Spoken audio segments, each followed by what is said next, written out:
Pour l'exercice 58, on nous dit, on considère la fonction f définie sur R par f de x égale à 3 cosinus de 2x plus pi sur 4. Première question, déterminer si la fonction f est périodique. Si oui, précisez la période t de cette fonction. On rappelle que f est t périodique si et seulement si f de x plus t est égal à f de x, où t est optimal, c'est-à-dire un réel strictement positif le plus proche possible de 0. Donc, en observant l'expression de f, on voit qu'on a du cosinus.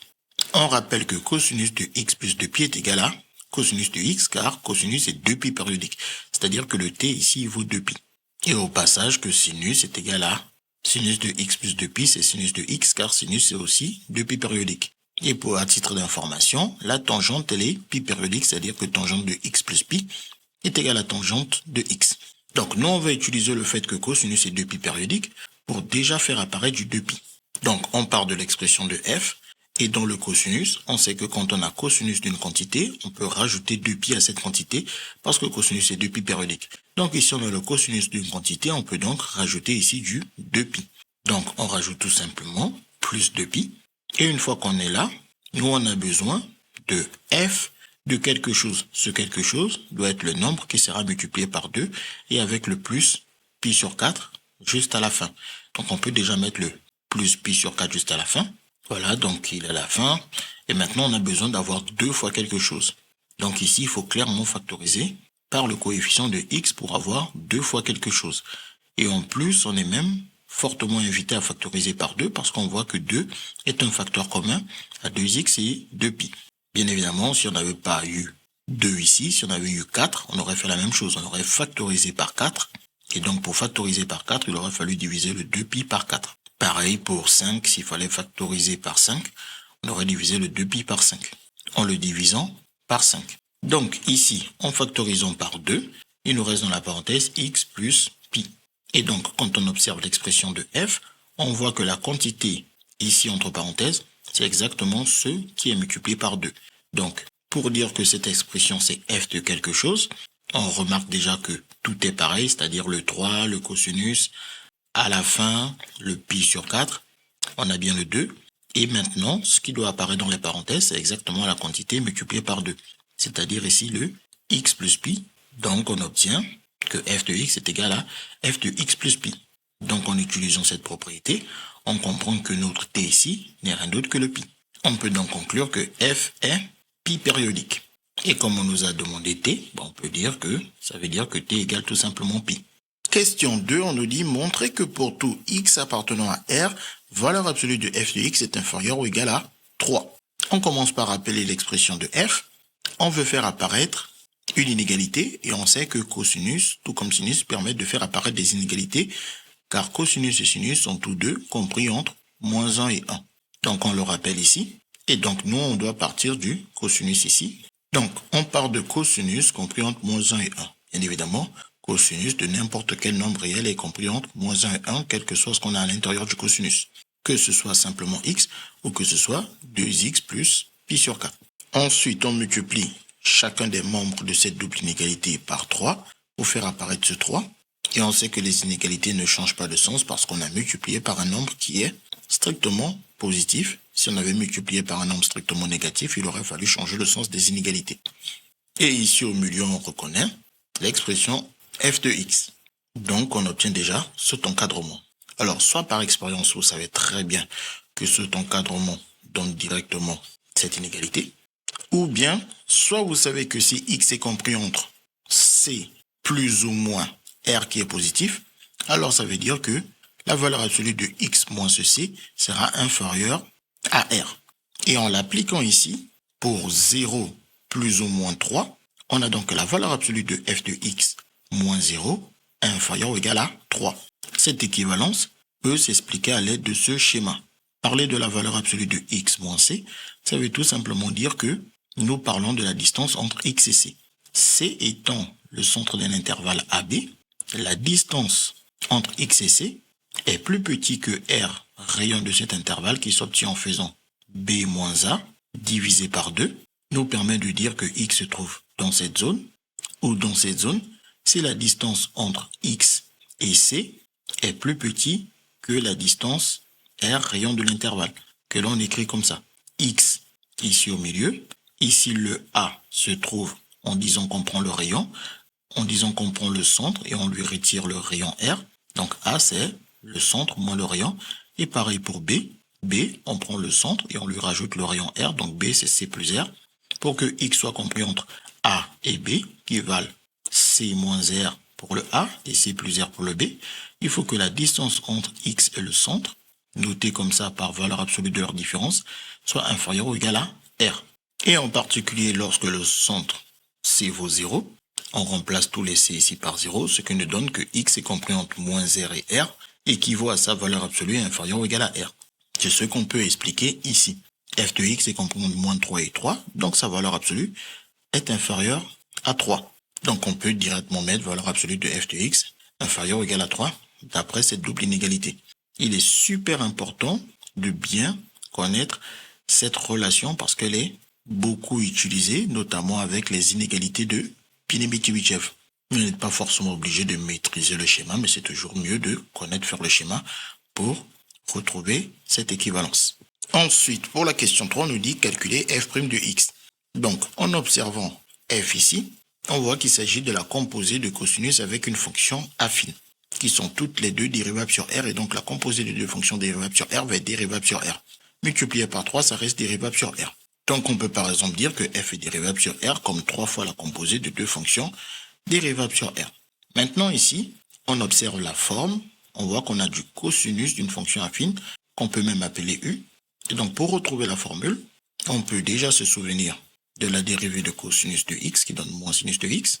On remplace tous les x par U pour avoir la dérivée de cosinus de U. Et il faut juste rajouter à la fin fois U'. Et ensuite, on peut le réécrire en moins U' sinus de U. On peut faire la même astuce avec la dérivée de sinus de x, qui donne cosinus de x. On remplace tous les x par du, puis on met fois U'. Et ensuite, on peut changer l'écriture. Donc, nous, ici, on veut utiliser cette égalité. C'est-à-dire que la dérivée de cosinus de U, c'est moins U' sinus de U. Le U, c'est ce qui est à l'intérieur de la parenthèse ici. C'est-à-dire que le U de X, c'est 2X plus pi sur 4. D'après l'expression de la dérivée, on a besoin de U'. U' de X va valoir 2, car la dérivée de X, c'est 1 fois 2 donne 2. Et une constante comme ça en addition, plus 0, car la dérivée d'une constante en addition, c'est 0. Et on n'écrit pas 2 plus 0, car c'est directement 2. Donc, comme on a prouvé que f est dérivable sur R, donc pour tout x appartenant à R, on va appliquer la formule de la dérivée. Quand 3, une constante, multiplie une fonction, en dérivant, la même constante va multiplier la fonction. C'est la formule k qui multiplie u, donc en dérivant, k multipliera la dérivée de u. Donc ici, le 3 va tout simplement multiplier la dérivée de cosinus de 2x plus pi sur 4, qui est de la forme cosinus de u et qui a donc pour dérivée moins u' sinus de u. Donc on doit avoir moins u'. On écrit déjà le moins, le u', on a vu que c'est 2, donc on met 2, ensuite on met sinus de u, donc sinus, le u, c'est 2x plus pi sur 4, on met alors 2x plus pi sur 4. Et ensuite, pour que les signes ne se suivent pas, fois moins, on met alors des parenthèses. Et ensuite, on effectue le calcul, 3 fois moins 2, nous donne moins 6, et avec le sinus, on obtient alors cette expression, qui n'est rien d'autre que celle de la dérivée de f. Ensuite, on nous dit déterminer les variations de f sur l'intervalle moins pi sur 8, 7 pi sur 8 fermé. Donc, on sait que si la dérivée est positive, on obtient une fonction qui est strictement croissante. Si la dérivée est négative, on obtient une fonction qui est strictement décroissante. Et si la dérivée est nulle, on obtient une fonction qui est constante. Donc, pour avoir les variations, on a besoin du signe de la dérivée. Donc, il faut étudier le signe de la dérivée qu'on a trouvé ici. La dérivée étant un produit entre moins 6 et le sinus de cette quantité. Le moins 6, on sait qu'il est déjà négatif, il nous manque le sinus de cette quantité. Et comme on sait que le x appartient à cet intervalle, on a besoin de savoir à quel intervalle appartient la quantité 2x plus pi sur 4. On part alors de x appartenant à cet intervalle, on fait apparaître la double inégalité qui va avec, puis on va utiliser les règles de manipulation des inégalités pour faire apparaître 2x plus pi sur 4. Pour faire apparaître le 2, on multiplie chacun des membres de cette double inégalité par 2. Les inégalités ne changent pas de sens parce que 2 est un nombre qui est strictement positif. S'il avait été strictement négatif, il aurait fallu changer le sens des inégalités. Et bien évidemment, fois 2, le 8 c'est du 2 fois 4, on simplifie le 2 en haut et on garde le 4 en bas. Ensuite, pour faire apparaître le plus pi sur 4, on ajoute pi sur 4 à chacun des membres de cette double inégalité. Moins pi sur 4 plus pi sur 4 donne 0. Ici, 7 pi sur 4 plus pi sur 4 donne 8 pi sur 4, mais 8 sur 4, ça donne 2, donc il nous reste 2 pi. Et au milieu, on obtient le 2x plus pi sur 4 avec les mêmes inégalités. On obtient alors que le 2x plus pi sur 4 appartient à l'intervalle 0,2 pi. Donc, on trace rapidement à main levée un cercle trigonométrique. Donc, on part de 0 vers 2 pi. Le sinus d'une quantité sera positif si cette quantité appartient à l'intervalle 0 pi. En pi, le sinus de cette quantité va s'annuler. Et ensuite, entre pi et 2 pi, le sinus de cette quantité sera alors négatif. Donc, déjà, on sait que si cette quantité est en 0 ou en 2 pi, son sinus va s'annuler. Et on sait que le changement de signe se fait au moment où cette quantité prend la valeur pi. En pi, son sinus vaudra 0. Avant pi, son sinus sera positif. Après pi, son sinus sera négatif. Et donc, nous, la quantité dont on parle, c'est la quantité 2x plus pi sur 4. Donc, on n'a qu'à trouver pour quelle valeur de x le 2x plus pi sur 4 est égal à pi. Pour savoir quand est-ce que son sinus s'annule. Et on sait qu'avant, son sinus sera positif et après, son sinus sera négatif. On résout alors l'équation de pi. Je veux dire 2x plus pi sur 4 égale à pi. On retire le pi sur 4 des deux côtés. Pi, c'est 4 pi sur pi. Donc, 4 pi moins pi. Il nous reste 3 pi sur 4. Puis, on divise par 2. Où on dit que diviser par 2, c'est multiplier par son inverse 1 demi. Et donc, on sait que 2 fois 1 demi donne 1 avec le x. 1x, c'est x. Et 1 demi fois 3 pi sur 4, ça fait multiplication des numérateurs entre eux. Donc, 3 pi fois 1, 3 pi sur la multiplication des dénominateurs entre eux. Donc, 4 fois 2, 8. Donc, c'est lorsque x prend la valeur 3 pi sur 8 que 2x plus pi sur 4 prend la valeur pi. Et donc, son sinus s'annule. Donc, si on devait récapituler ça dans le tableau de signes du sinus, sur notre intervalle moins pi sur 8, 7 pi sur 8, c'est en 3 pi sur 8 que le sinus va s'annuler. Et comme on l'a dit, avant de s'annuler, ce sinus prenait des valeurs positives. Après s'annuler, ce sinus va prendre des valeurs négatives. Donc, on va ainsi faire le tableau de signes de la dérivée de f, complété par la partie variation de f pour obtenir le tableau de variation de f. On nous a dit qu'on est sur l'intervalle moins pi sur 8 et 7 pi sur 8. La seule valeur remarquable qu'on a, c'est 3 pi sur 8 qui annule ce facteur de notre produit ici. Donc on met ici 3 pi sur 8. On tire le trait jusqu'à la dérivée.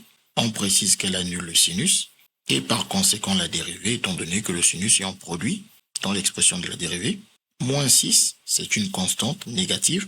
Donc son signe, c'est toujours moins. D'après ce qu'on a expliqué ici, notre sinus est d'abord positif avant de s'annuler, puis négatif. Ensuite, on applique la règle des signes. Lorsque ce n'est pas le même signe dans le produit des deux facteurs, le produit est alors négatif. Et si c'est le même signe dans le produit des deux facteurs, le produit est alors positif.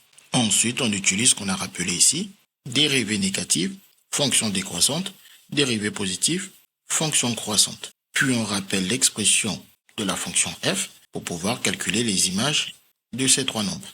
Donc, quand on est ici, on veut calculer l'image de moins pi sur 8, on remplace tous les x par moins pi sur 8. Une fois ce remplacement fait, on effectue les calculs.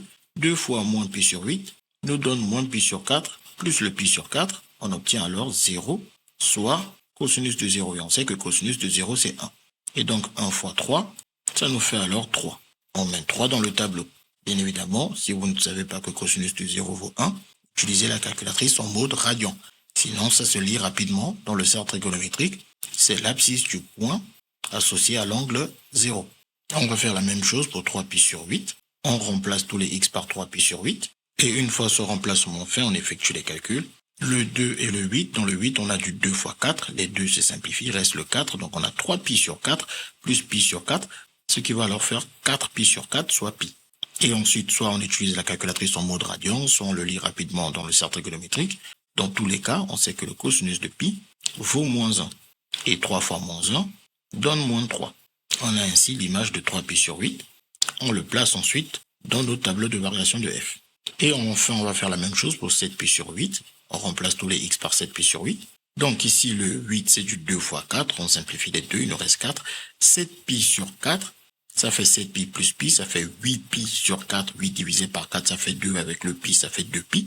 Et pareil, on sait que 2pi se trouve au même endroit que 0. Donc, ils ont le même cosinus 1. Au soit, on tape sur la calculatrice en mode radian pour voir que cosinus de 2pi donne 1. Et 3 fois 1 donne 3. On obtient l'image de 7pi sur 8. Et on vient, on le précise dans notre tableau de variation de f. On a ainsi donné les variations de f ainsi que son tableau de variation. Même si on nous avait demandé que les variations au départ dans la question. Ensuite, pour la question 5, on nous dit, on déduire que la fonction f admet un minimum sur l'intervalle moins pi sur 8, 7pi sur 8, et déterminer sa valeur. Donc, le tableau de variation nous permet clairement de voir que f admet pour minimum moins 3 atteint en 3pi sur 8. On peut donc par exemple dire, d'après le tableau de variation de la question précédente, f admet pour minimum moins 3 sur l'intervalle fermé, moins pi sur 8, 7pi sur 8, atteint en x égale à 3pi sur 8. Enfin, pour la dernière question, on nous dit déterminer l'équation de la tangente à la courbe représentative de la fonction f au point d'abscisse pi sur 8. On commence par rappeler que l'équation de la tangente, c'est y égale à f' de a plus facteur de x moins a plus f de a pour une tangente en a. Donc, comme on nous parle de la tangente au point d'abscisse pi sur 8, ici alors, on a a égale à pi sur 8. En remplaçant tous les a par pi sur 8, on a alors cette expression qui nous dit qu'on a besoin de connaître f de pi sur 8 ainsi que f' de pi sur 8. On rappelle alors les expressions de f et de f', où on a à chaque fois 2x plus pi sur 4, 2x plus pi sur 4. Et donc, il s'agit de remplacer les x par pi sur 8. On peut déjà commencer à calculer le 2x plus pi sur 4, qui nous fait alors 2 fois pi sur 8. Le 8, c'est du 2 fois 4, on simplifie les deux, il nous reste pi sur 4, plus pi sur 4, ce qui nous donne 2 pi sur 4, qui simplifié par 2 donne alors pi sur 2. Et donc ici, on sait qu'à l'intérieur, le 2 pi sur 4, c'est du pi sur 2, d'après ce qu'on a expliqué ici, ce qui nous permet alors de gagner du temps. Quand on fait f de pi sur 8, on sait que ça fait alors 3 fois cosinus de 2x plus pi sur 4 qui vaut pi sur 2. Donc on peut directement mettre cosinus de pi sur 2. Soit on trace rapidement le cercle trigonométrique pour voir que pi sur 2 est lié au point de coordonnées 0, 1 et le cosinus est son abscisse qui vaut donc 0 et le sinus est son ordonnée qui vaut 1. Ou bien soit on utilise la calculatrice en mode radian pour obtenir le même résultat qui nous dit que le cosinus de pi sur 2 c'est 0 et donc on a 3 fois 0 qui nous donne 0 pour f de pi sur 8. Ensuite on fait un calcul similaire avec l'expression de la dérivée. f' de pi sur 8 nous donne alors moins 6 sinus de pi sur 2 car on a expliqué que le 2x plus pi sur 4 c'est pi sur 2. Et comme on a fait le petit schéma ici, on sait que le sinus de pi sur 2 c'est son ordonnée de ce point qui vaut 1, ou bien on tape sur la calculatrice en mode radian qui nous dira que le sinus de pi sur 2 c'est 1 et moins 6 fois 1 donne moins 6, ce qui nous donne alors f' de pi sur 8. On n'a plus qu'à remplacer ici dans nos expressions. f' de pi sur 8 c'est moins 6 facteur de x moins pi sur 8 et le plus f de pi sur 8. On a vu que c'est 0, donc on met un plus 0 qu'on peut même oublier. Et ensuite, on distribue le moins 6. Ça fait moins 6 fois x. Et ici, moins fois moins, ça fait plus. Et ensuite, 6 fois pi sur 8. On peut dire que le 6 c'est du 3 fois 2 et le 8 c'est du 2 fois 4. On simplifie les deux pour dire qu'il nous reste du 3 pi sur 4. Donc, distribuer moins 6 à moins pi sur 8 nous donne 3 pi sur 4. Et donc, on obtient ainsi l'équation de la tangente. On n'a plus qu'à dire que ceci n'est rien d'autre que l'équation de la tangente à la courbe représentative de f au point d'abscisse pi sur 8. CQFD, ce qu'il fallait découvrir.